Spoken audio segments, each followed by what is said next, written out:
So what I have set up here is what I would consider to be a solid beginning blacksmith tool setup. There is nothing here that's fancy, and there's really nothing here that's expensive, but everything that is here is effective. And just this setup will enable you to actually become and push forward in the hobby of blacksmithing and really go to a pretty sophisticated level of beauty and utility if you know how to use these tools. So right off the bat, you can recognize that there's nothing here that's sophisticated. In fact, there are only 3 tools here that shouldn't already be in your toolkit or soon be in the toolkit of a responsible adult human being. Certainly anybody that wants to be able to do things to fix or repair or build anything around the house or even around the apartment for that matter. And the only 3 tools that I have here that are entirely dedicated to blacksmithing are, of course, first the anvil, second the forge, and third the tongs. Everything else is a multi-purpose tool, and so really doesn't need to be counted in the cost of setting up in order to be a blacksmith if you're having to play that sort of a game to justify the outlay. Let's start with the forge. I built this. I have a video about how to build it, and it is advertised as a forge that does not require any welding, and it doesn't. Now you'll notice right off the bat that I've got a little bit of welding on here so that this forge can slip into a special holder in my shop. But you can visualize that the rest of this is just bolted together. It's just drilled and bolted, drilled and bolted. The burner can be built or purchased reasonably online. And the beauty of that is you don't have to have a welder to become a blacksmith. If you just took off these 2 runners and set this directly on the table, there's no reason that this forge wouldn't work. Now I think I've got about $180 in this forge. You can buy propane forges online for about that amount if you don't want to go through the drill of building this forge. So you'll notice right off the bat that I didn't spend any money to speak of on my workbench. It's just a piece of plywood and 2 sawhorses, which a guy's got or could have easily anyhow. But space gets to be at a premium after you've done just a little bit of work. And the other thing that you have to keep track of is you don't want to light this plywood on fire. So there are times when you're heat treating or you're setting down a piece that just came out of the forge. If this piece was still hot, I wouldn't want to lay it on my plywood. Pretty soon it'd be smoking and it would, that's just not good.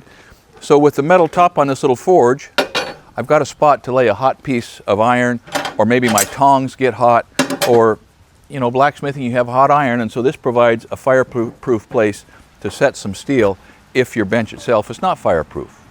Bonus. Now, clearly, you can hold hot iron with vise grips. You can hold hot iron with channel locks. You can hold iron if you keep one end cool with a gloved hand. I mean, you can do all these things, and you will do all these things. But I recommend that when you start out, you set aside 30 or 35 or 40 bucks or whatever kind of a price you can find on a nice set of tongs. I mean a nice set. And if you're going to buy just one set of tongs to start, and really that's all you have to do, because once you learn how to smith, you'll be making your own tongs, buy a set of wolf jaw tongs. That's a particular style. The bits are shaped like that, and it is very, very versatile. There's a tendency to overthink hammers. I started out on this little demonstration with this Vaughan. This is about a 22-ounce smooth-faced straight claw hammer. You can use any kind of a hammer. Now, having said that, there's a reason that these are called blacksmith hammers. It's because the handle is hefty, it's just the right length, and they're cross peens. Whatever assortment of hammers you get, and you're going to want a lighter one and a heavier one, make sure at least one of them has a cross peen. Really important. You can spend hundreds of dollars on a hammer. Don't do it. You can find hammers for $5 at garage sales and for, I don't know, 10 or 12 bucks online. Now, they're not top quality hammers, but you know what? A hammer doesn't have to be top quality to move the metal. I think of hammers as small, medium, and large. And you need a small to medium and a medium to large. So if you're going to pick the weight, 1 to 2 pounds, you got to have one. And, 3 or 4 pounds, you got to have one. You don't need a sledge yet. You don't need a 6 or an 8 or a 12-pound hammer yet. Now you will, but you don't have to spend money on that to begin with. So they say a blacksmith can never have too many vices, okay? And he certainly has to have one. And so I'm recommending that you start out with about a 4-inch bench vise. Not necessarily, okay, this is kind of a Cadillac vise. I just brought it out to show you as an example of the size that could work. It doesn't have to be this caliber. It doesn't even have to be this big or this massive to start.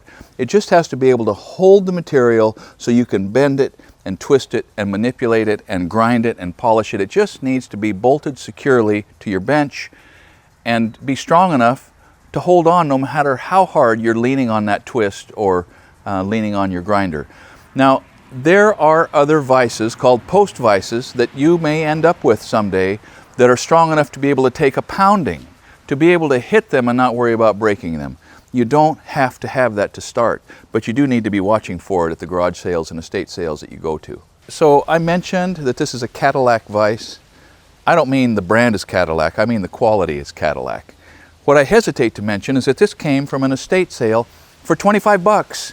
Now that doesn't happen very often, but it does happen. So keep your eyes open, but don't wait for that bargain, because you can spend about the same amount of money on a cheap vise that will get you started, and getting started is what we're talking about. Angle grinders, indispensable. You can grind, you can sand, you can polish, you can brush. Leave the guard on yours, will you? I mean, I took this off when I was a younger and more foolish man.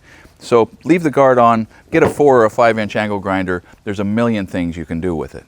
These are the main items. There is a short list of smaller incidental items that you're going to need to have. You know, there's marking and there's clamping and there's gloves and protection and just various things that you need, that you'll be sorry if you don't have, that you can be able to find for very little money.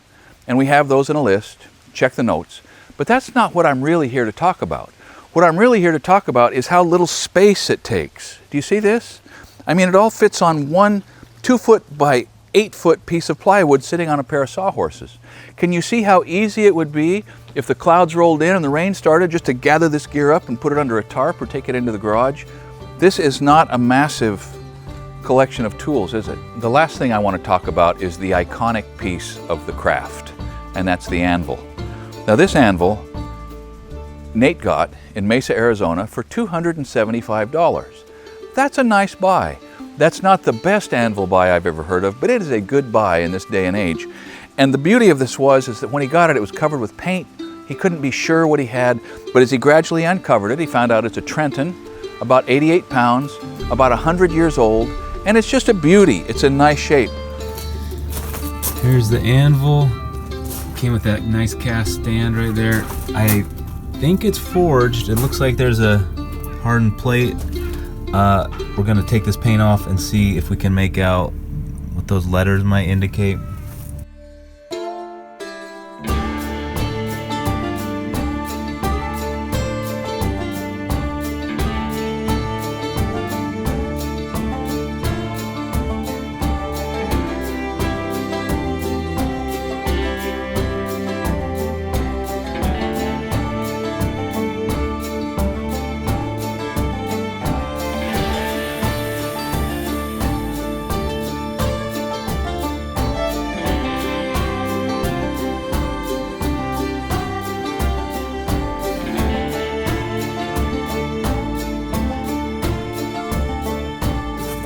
Interesting. Got an H right here.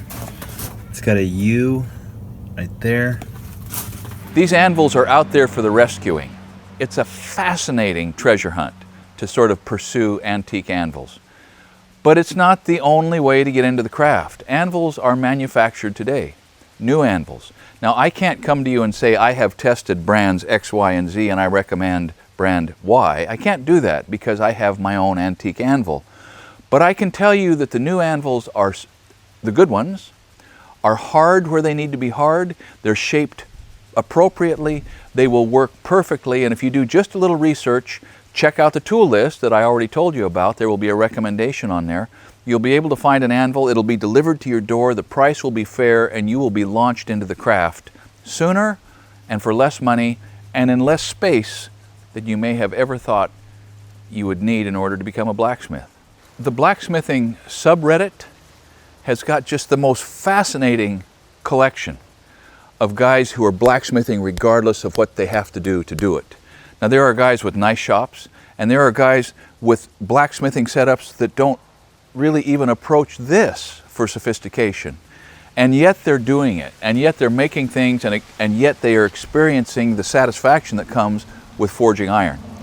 there's another way to think of this, and that is, of the billions of people that have lived on this planet and have forged iron, a setup like this probably would put a man or a woman in the top half of 1% in terms of sophisticated gear of all the smiths that have ever lived.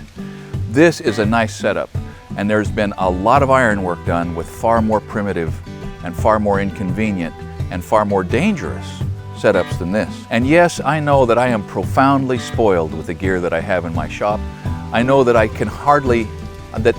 know that to even talk about forging with less gear than I've been blessed with is sort of a, I hope it doesn't sound patronizing or condescending, because I don't mean it that way. The other reason that I've assembled this little setup, this starter kit of blacksmithing gear, is because my daughter-in-law wants to take a swing at this. So we brought over the tools. We're going to leave it here in the garage. After the kids go to bed at night, probably after the weather cools off a little more, she's going to come out here and set this stuff up and take a swing at becoming an artist blacksmith. And I just can't wait to see the things that she produces at the anvil. As always, thank you for watching Essential Craftsman, and keep up the good work.